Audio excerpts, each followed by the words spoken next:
അവരോട് ചോദിച്ചോ. അല്ലേക്കാ നിങ്ങളെ നാട്ടില് ഈ നല്ല ഗുമ്മായിട്ട് പാട്ട് പാടാറുന്ന ആരെങ്കിലും നിങ്ങളെ കസ്റ്റഡിയിലുണ്ടോ? നല്ല പാട്ടുകാരൻ്റെ ഒരാള് ഞങ്ങൾക്കുണ്ട്. നല്ല കലാകാരനാണ്, പഴയ ഒരു പാട്ടുകാരനാണ്. അയാൾ പാട്ടാടിയല്ലേ സ്റ്റേജ് കുലുങ്ങും. ഇതാക്കണ ഞാൻ പറഞ്ഞ ആ പാട്ടുകാരനെ. നല്ലൊരു പരിപാടി തടഞ്ഞിക്കണ്. എന്തായിരുന്നു വിഷയം? നമ്മുടെ നാട്ടിലെ ഒരു പ്രോഗ്രാം ഉണ്ട്, ചെക്കന്മാര് നടത്തുന്ന പ്രോഗ്രാം. സ്റ്റേജ് അങ്ങോട്ട് പൊളിച്ചടക്കണം, ഗുമ്മാക്കണം. നിങ്ങൾക്ക് പറ്റുമോ? എന്താ പറ്റായി? ഞാൻ വരാലോ. അല്ലാക്കാ നിങ്ങൾ ടെസ്റ്റിന് ഒരു പാട്ട് പാടി തരുമോ?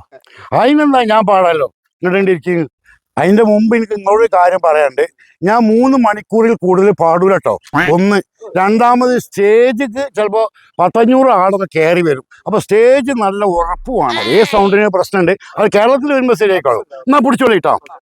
പാലും പഴവും കൈകളിലേന്തി, പാലും പഴവും കൈകളിലേന്തി, ഹൈ പാലും പഴവും കൈകളിലേന്തി, ഹൈ പാലും പഴവും. അല്ല ഇതാ നിങ്ങൾ പറഞ്ഞ പാട്ടേ. അവന്റെ പാലും പഴും വേറെ ആള് നോക്കാൻ. കുട്ടികളെ നിങ്ങൾ പോകല്ലേ.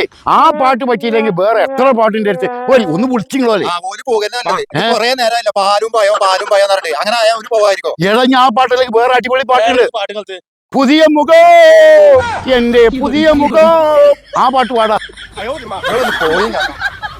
സംഗീതത്തിനെ കുറിച്ച് അറിയാത്ത ഓരോട് എന്ത് പറയട്ടെ, എന്റെ കാര്യം. രണ്ടും കൂട്ടും പോയി.